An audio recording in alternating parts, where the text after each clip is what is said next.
This episode of This Week in iPad is brought to you by Squarespace. Go to squarespace.com/TWI for your special offer.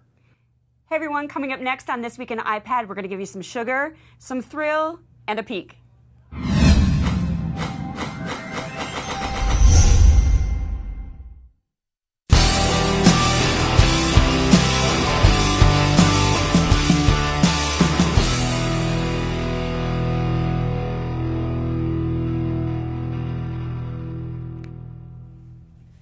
Hey everyone, welcome to This Week in iPad. I'm your host, Michelle Hummel. You can follow me at Twitter, at Michelle Hummel. You can also follow us on the show at TWI iPad. And be sure, if you haven't done so yet, follow us on iTunes. Be sure to subscribe.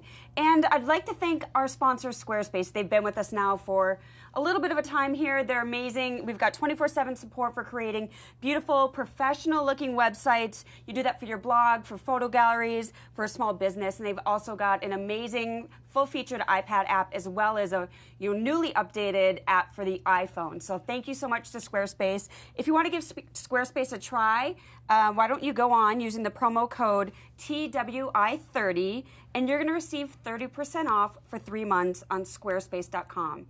All right, I'm here with my fabulous co-host, Jacob Birch. We're back. It's exciting. We're back. You're looking fly. I don't know if fly is the best term, but yeah, well, maybe sure. The hair is. You're growing it out. A little bit, yeah. That lazy is a better term, at least for the hair. But the fun part about taking 2 weeks off is that sometimes we have usually 2 or 3 really great apps, and we kind of stretch for the 4th or the 5th. And now we all have good apps, I think, or at least apps that are really well known. Exactly. I've got some beef, go figure, but. All right. Well, then I guess let's throw it right on into the planet of the apps, and I've got a couple good ones to start with. All right. Well, we're not going to start with the planet of our crazy app Which promo. I'm a little upset by. I'm a little upset, too. 2 weeks without seeing it. No one told me that we were seeing no apes I'm gonna today. I'm going to go on YouTube after this and watch it 5 times over. All right. Well, then let's start with my first app, Thrillist. Now, if any of you are familiar with, Thrillist is kind of the a good city searching type app that is comparable to a city search or a Yelp, but it's kind of takes control. It takes a look at some of the more obscure type places in the city. I happen to have been subscribing to Thrillist, the newsletter and the website, for a while now. I think that they find places that you wouldn't normally find, just kind of on your own. They really pick the places that they legitimately like. It's not just like reviewing every single place out there. And as a graphic designer, web designer, when I started getting their newsletters, I was like, these people know what they're doing. They've got edgy, great-looking design, and that also has gone into their iPad app. So when you first come onto the app, you have to have an account. So either you log in with the account that you have, or you register. So this is what you're going to see when you first log in. You've got this like kind of nifty little dial here at the top. The only thing I would say is it's kind of hard to see what you have at this top one. So you've got new, you've got top, and you've got near, which pulls in the GPS. You've got my, which you can personalize. You've got nation. So let's just start new. And then we've got the categories that are all eat, drink, shop, more. So for me, that was kind of like a nice little feature that's a little more than you're going to get with some of these other apps that basically look like a repeat of what the website does. And then they do a little something interactive with the photos. So let's look into what it's going to start with for new. So they've got their first new articles. They've got kitchen barware, kitchen toys. So they feed the article into this spot. Now, the only thing I would say about what's going on with them and the space that they're utilizing, not a lot. Yeah. Right now, look at all this real estate. Boy, do I want a Corona right now. Yeah. Boy, do you want to go to a beach getaway, Corona. And it's just funny because they're not even really utilizing, that space that they had. So the first thing I saw was like, well, great, but I can barely read this. You can scroll a little bit. I do like, so here at the bottom, you can actually scroll through the same articles in this kind of fun, picturesque type wheel that's kind of mimicking the same as the top, and it's gonna, as the photo comes, it's gonna load up the article. So what you can do with the article, you can add it, you can email it, Facebook it, tweet it. If there's video, you can watch the video. So let's say we want to view the images. You would scroll if there was more than one. In this case, there isn't. So aesthetically, I think it looks nice. it's got a couple other features that you've got your new checklist, which basically is Thrillist showing you some of their favorite guides that are out there. A Live Smart Guide to Los Angeles, something, everything to do for Cinco de Mayo. So this is kind of like the extras area where you get a little bit of you can hide the checklist. So that's like a little bit of extra incentive that you don't get with the normal Thrillist website. It shows the history, so I can go back and view everything that I've seen. We've got the settings tab that allows you to hook up to Facebook, to Twitter. And I'm getting a note here. Watch my hair on the mic. So thanks, Jacob. I guess you guys maybe couldn't hear me that well. So sorry if my hair was crowding the mic. Anyway, I was showing the settings of Thrillist. So a little bit, here's where you can do your sounds on and off, kind of like your control panel. Got the little nice search feature that they actually break down, so you can search specifically through eat, through drink, through shop, through more. So all in all, I think it's nicely done. My only beef would be they might miss a couple people seeing that right at the top there, and I really just don't think they utilize their, the space that they have with this beautiful interface that the iPad gives us. It seems more designed to give primary and unique spot to advertisers as opposed to, a banner ad, which, I don't know, it seemed to be, like you said, not a lot of space, and most importantly, not a lot of space to navigation. It's got the cute thing up top, It's got, the photos you can flip through on the bottom, but it's not a app that gives way to a natural navigation, which is something I always really look for in an app. Right. And then if you do click on the ad, it looks like it's bringing you kind of to the Facebook interface. So you would have to, be logged in for Facebook. So from an advertising standpoint, I don't know if they're being because it's in a separate app, you're not going to be logged into Facebook. So you're not going to immediately get it. You're going to have to get logged in. I'm guessing if in the settings, if I logged in, maybe it would immediately go there, but they're going to kind of run it. It'd be interesting to see the types of return investment they get on that. And then just unfortunately, like with Thrillist, they've got like a really edgy design. I don't really see that.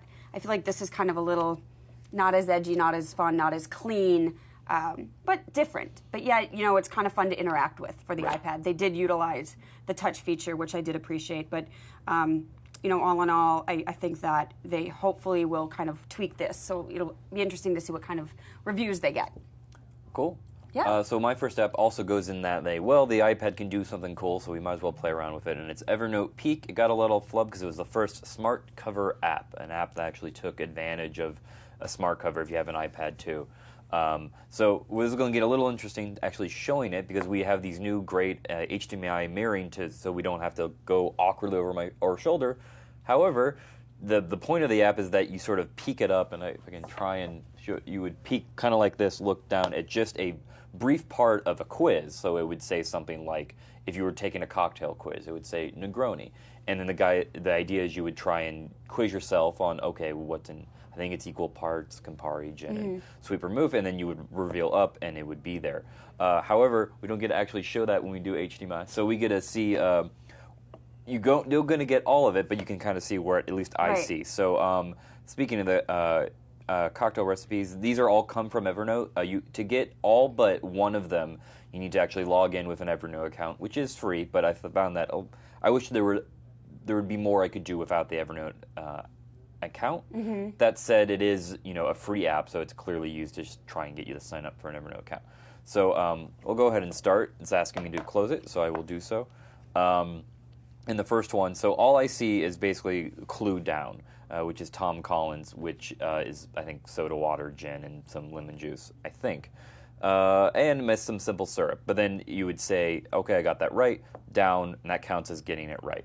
Okay. And then it's mojito, which if I didn't know what it was and I totally screwed up and said vodka's in it, I would go up, mark it as incorrect, and then go back down and just keep this going. And it works really well. It's very seamless, but it does definitely seem like something, when they heard the smart cover was coming out, like, can we do something with this, to get a little notice for being the first to do it, because the usefulness I'm a little skeptical about, because it seems like most of the time when I'm doing flashcards, I will want a longer clue, and then I just need to name something. And remembering back to when I was in high school, like a character description, and I have to name the character, as opposed to having the character name and going on from there. You can't actually you can make your own notebooks through your Evernote either app or account, but you can't make them within the app itself, which I found really frustrating. It would be great to have this interface designed for it and be able to organize the pictures and the answers in that way. The other thing is that I don't see how, if it's all that much more useful than just having an app where it shows you something at once, you hit and then you tap, and then you see the next one. It's a little bit too much of a novelty for me, I think. Kudos to them because it got them a lot of press. It's a very well-made app. One of the first notebooks, you get 2 notebooks. One, I believe it was the sushi quiz, but you also get a tutorial app, and using the app interface teaches you how to use the app, which is a motif that I wish more and more iPad developers would get used to doing. It's crisp, but it does definitely seem like, oh, that's nice, and then nothing I'll actually use again because there are other flashcard apps that do a better job. Okay. Now, is this app free? It is free. You have to sign up for an Evernote account to get most of the usefulness out of it. That said, the Evernote website has gotten a lot better than when I last used it, so it's not as much of a burden as it was back then. So it's definitely worth trying out, especially if you're in school and you need that flashcard help. It might be for you, but I think a more generic flashcard app that isn't as novelty as this is probably a better way to go. The peekaboo route? Yeah, I mean, it's cute. It's cute. I'll give them that. Yeah. Cool. Well, I'm going to go on to my second app, which is PopSugar, which is known as a, kind of a fun little site to go for celebrity and star and kind of just like daily gossip of what is going on without being too gossipy. I wouldn't really say that it was so much as an Us Weekly or a People, but it's kind of got a more little fun spin to it. So PopSugar, the good news is that it has, let's see, let's get me hooked up to the iPad here so you guys can see it. There we go.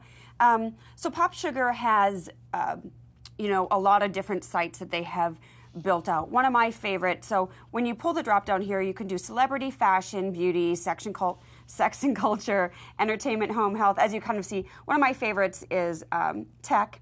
So it's Geek Sugar. They've got 2 options for the interface. You can either do, the kind of the popular, picturesque type that shows the squares. It lets you know if it's a photo article or if it's driven off of being video.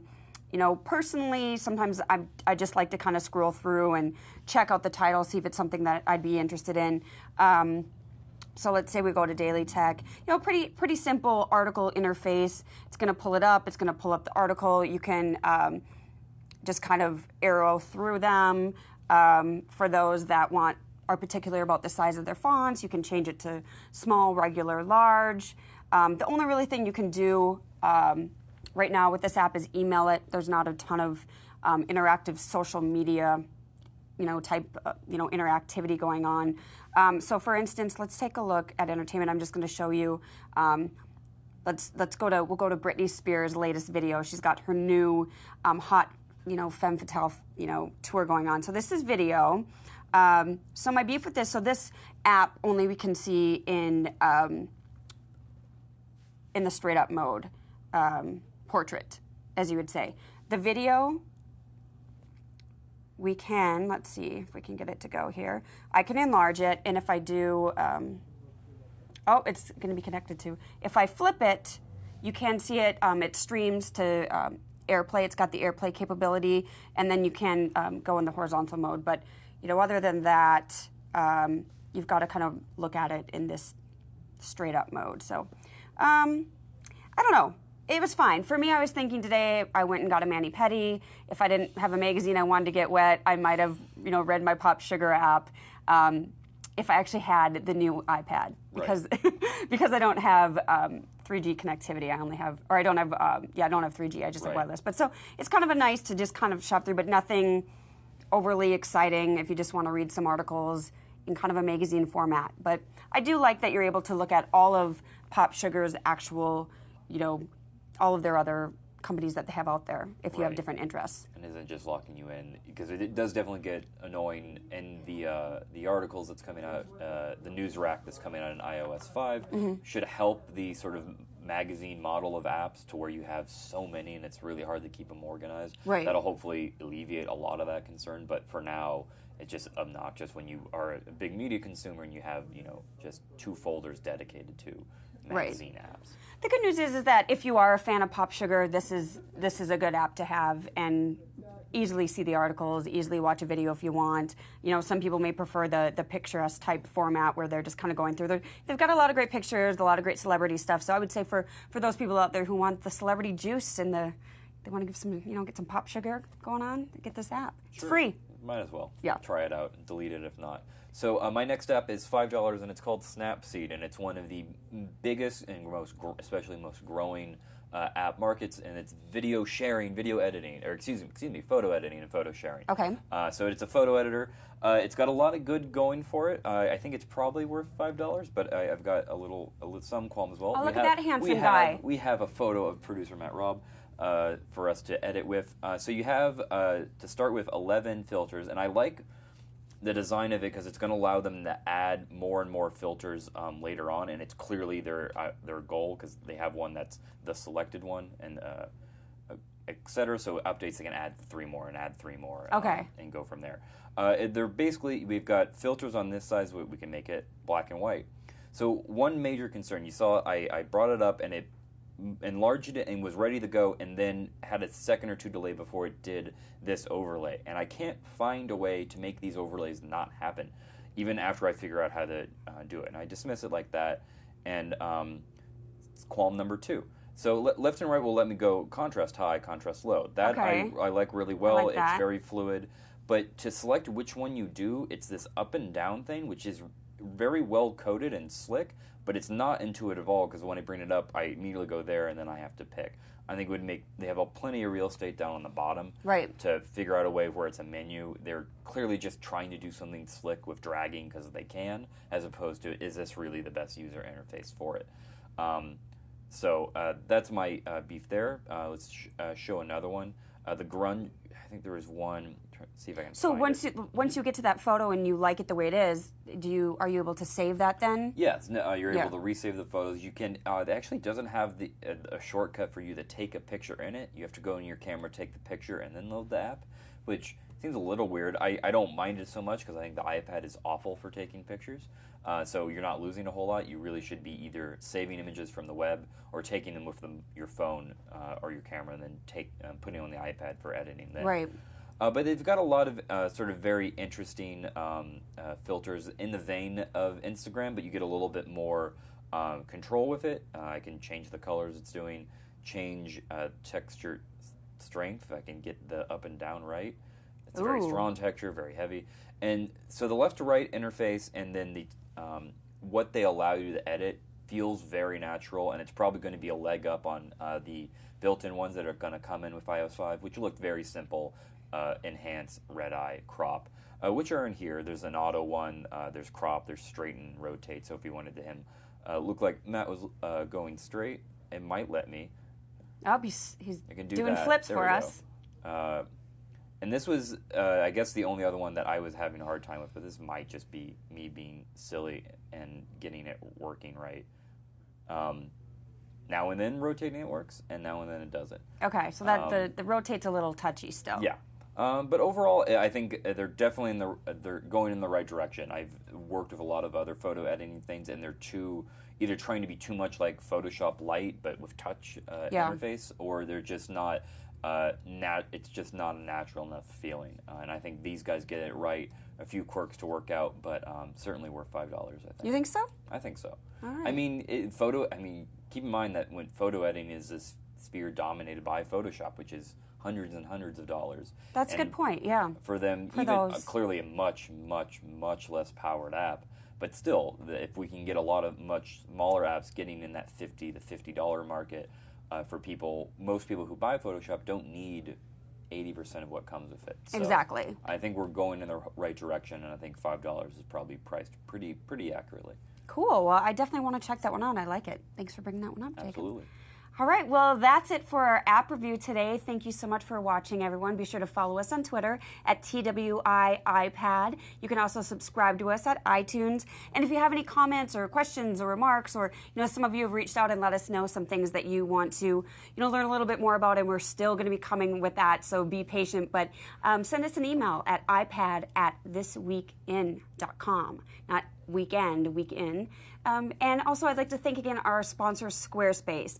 Very amazing 24/7 support for creating beautiful, professional-looking websites if you're doing a blog, photo galleries, for a large or small scale business. And right now, we're offering 30% off, so you can go to squarespace.com and enter in that code TWI30 and receive 30% off for 3 months. Awesome. Pretty good deal. Definitely try it. So hopefully we'll see you guys again next time. Thanks for watching.